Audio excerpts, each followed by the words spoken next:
Hola, ¿qué tal? Bienvenidos a Impulso Docente, que es la nueva sección de entrevistas a maestros y maestras de Primer Impulso. Yo soy Analu Martínez, integrante del equipo de Primer Impulso, actriz y bailarina en formación. Integro el elenco de improvisación teatral del UPC y soy co-creadora de Delira Producciones.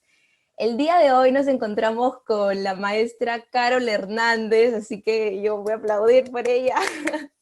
Carol. Hola, Carol. ¿Cómo Hola, estás? bien, ¿cómo están? Ella es actriz improvisadora egresada del taller de formación actoral de Teatro Plan 9, ha sido estudiante del Luzmus Improvisation Theater en Canadá, asimismo ha realizado estudios de improvisación teatral, bufón, máscaras, clown, con maestros de diferentes países. Es creadora e investigadora de la improvisación testimonial, y en el 2013, ¿no? Realizaste tu primer espectáculo bajo esta técnica. Bueno, asimismo tiene una maestría en docencia universitaria de la Universidad Andrés Bello de Chile y actualmente es productora de Fin de Impro. Gracias por estar aquí, Carol. Analu, gracias, qué bonito que me entrevistes tú. Sí, bueno, para contarles que yo comencé a estudiar con Carol en el primer ciclo de la universidad, o sea, en el momento clave para darme cuenta a qué me estaba metiendo cuando decidí estudiar y elegir las artes escénicas profesionalmente. De hecho, la experiencia que tuve con ella en sus clases de impro fueron fundamentales para poder entenderlo y me ha servido un montón para seguir adelante. A mí me marcó personalmente por dos razones específicas, que es lo que quiero compartir hoy con ustedes junto a Carol, que es primero por una de las herramientas de la impro, que es aprovechar el error como oportunidad. De hecho, esto es algo que al comienzo no es fácil de entender y de aceptar realmente, ¿no? Porque uno tiene una idea errónea de lo que es el fracaso, tiene miedo de equivocarse, y yo no entiendo, o bueno, estoy pensando, ¿no? En qué momento de nuestras vidas nos enseñaron eso, de por qué juzgarnos tanto cuando nos equivocamos. Es algo tan humano, ¿no? Tan real, tan necesario para aprender y para la vida. Así que de verdad yo valoro mucho poder haber entendido gracias a ti que el error en realidad es un regalo, que lo puedo utilizar para sacarle provecho y descubrir cosas interesantes que al final voy a terminar disfrutando.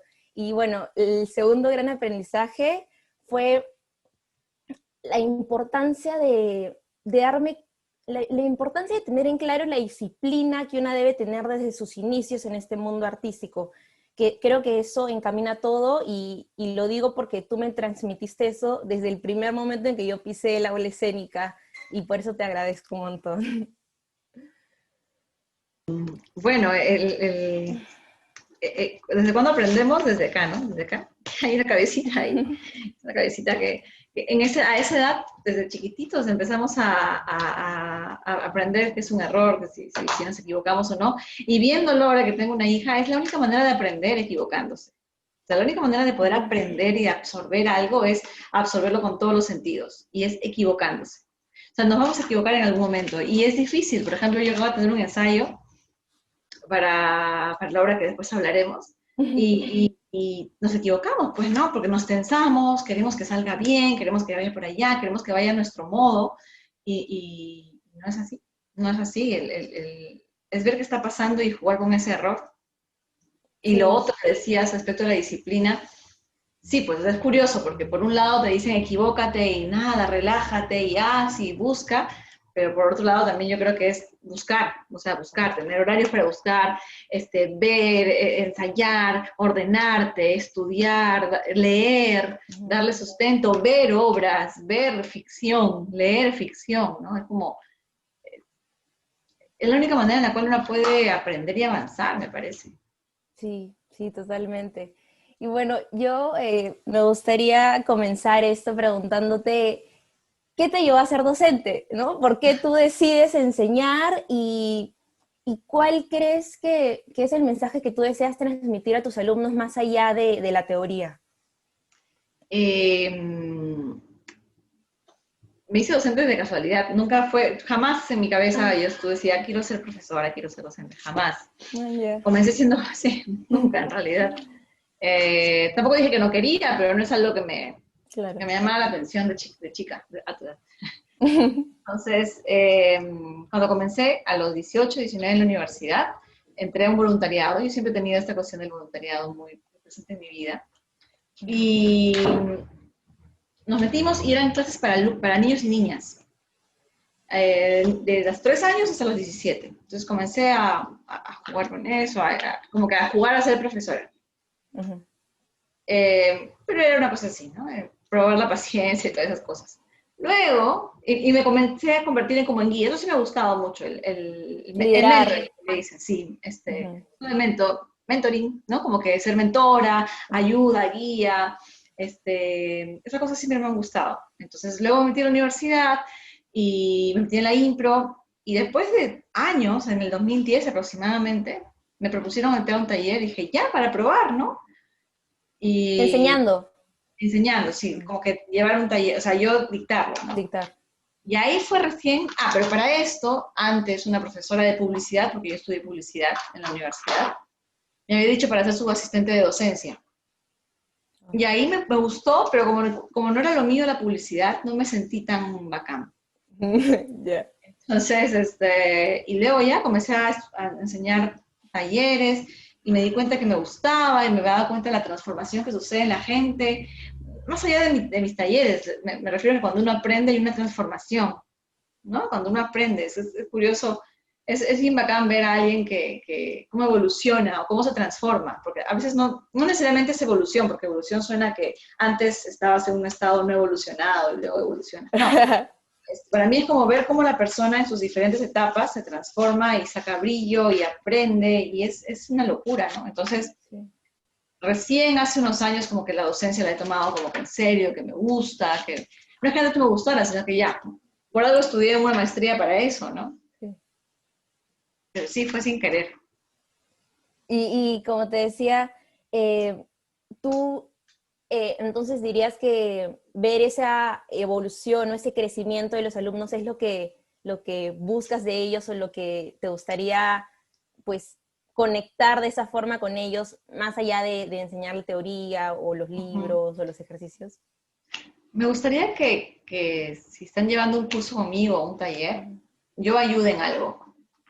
Antes, cuando comencé, yo tenía esta idea de que yo como profesora tengo que lograr conectar de todas maneras y hacer el cambio y ser ese taller que le cambie la vida a la gente. Y eso era muy pretencioso, es muy pretencioso pensar eso, es muy pretencioso que tu taller va a ser el que le va a cambiar la vida a la gente. A pesar de que a veces puede serlo, pero no es como que yo, ese taller, ¿sabes qué? Te voy a cambiar, te voy a romper, te voy a... ¿no? ¿Pasa o no pasa? Y si no pasa, no es limitación tuya como maestra ni limitación de la persona. Es simplemente que en ese proceso todavía no es el momento. Entonces, más que buscar conectar, porque a veces tú puedes querer conectar, pero a veces no se da. Yo creo que me llama mucho la atención que sea útil, ¿no? Que Sí, aprendan. sí, y mediante la impro, de todas maneras, las herramientas que tiene, mirar, escuchar, ceder, arriesgar, jugar, Porque también es ser proponer, de es ti. increíble. Y lo bacán es que no depende de la maestra o el maestro, ¿no? O sea, el hecho de que alguien aprenda impro Ujú. depende mucho también del grupo. O sea, tú puedes haber Sí, tenido una la verdad que es maestra cierto. increíble o una maestra de miércoles, pero si el grupo ha sido bacán, tu grupo va a saber llevarte. Y puedes tener una gran maestra, pero el grupo de repente no era las condiciones. Entonces también puede ser una cosa que no funcione. Claro. Y sobre esto que comentaba al comienzo del error y de aprovecharla como oportunidad, ¿por qué es tan importante en la impro aceptar el error y cómo percibes que influye esta idea en los alumnos que recién empiezan? Esto de aceptar el error y eso.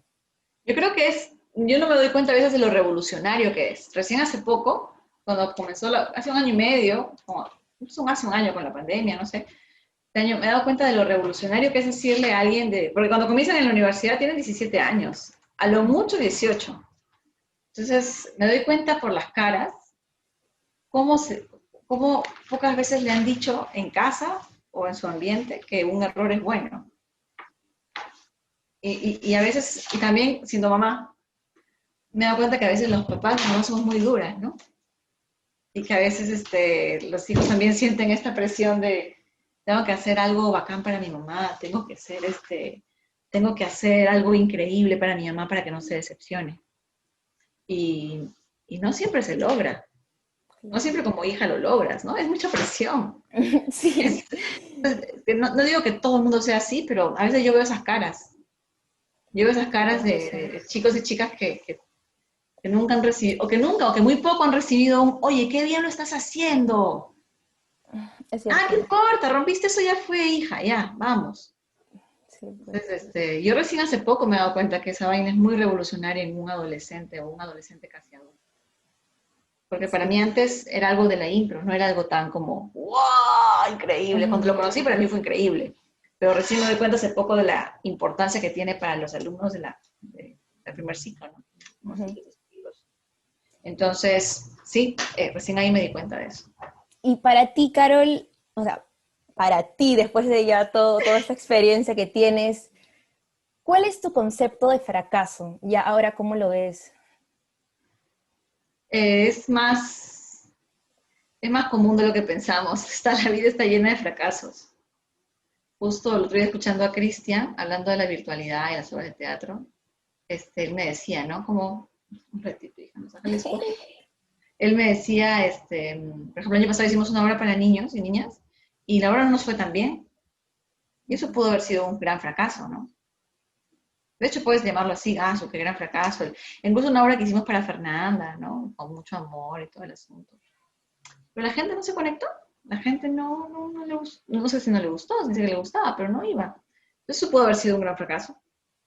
Ujú. Otro fracaso puede ser algo tan tonto como que me presento a un campeonato de impro y no quedo entre los finalistas, ¿no? Y mis alumnos van a ver y me dicen, oye, va a estar Carol, que siempre nos dice que conectemos y que hagamos esto. Y me van a ver y yo lo hago mal, ¿no? O un fracaso también puede ser que yo haga una función y la gente tenga mucha expectativa. Por ejemplo, eso me pasó el domingo pasado, ¿no? Había mucha expectativa con respecto a la obra. Y puede haber gente que le encante, como puede haber gente que se decepcione, como puede haber gente que, para esto era, y puede haber gente que se quede maravillada.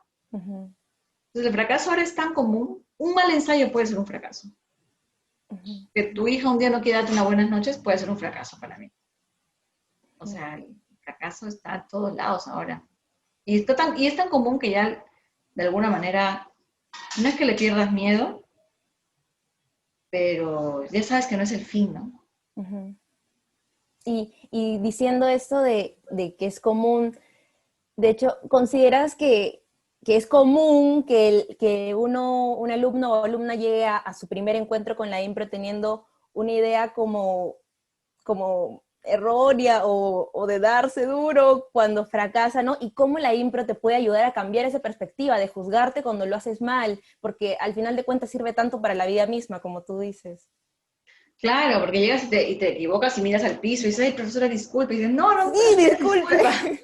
No pidas disculpas, pídeme disculpas porque llegas tarde, pídeme disculpas porque no has hecho la tarea, si quieres, pero no me pidas disculpas porque te equivocaste en un juego de miércoles. Porque al final es un juego. Claro. Entonces, sí, a veces tenemos el foco erróneo, ¿no?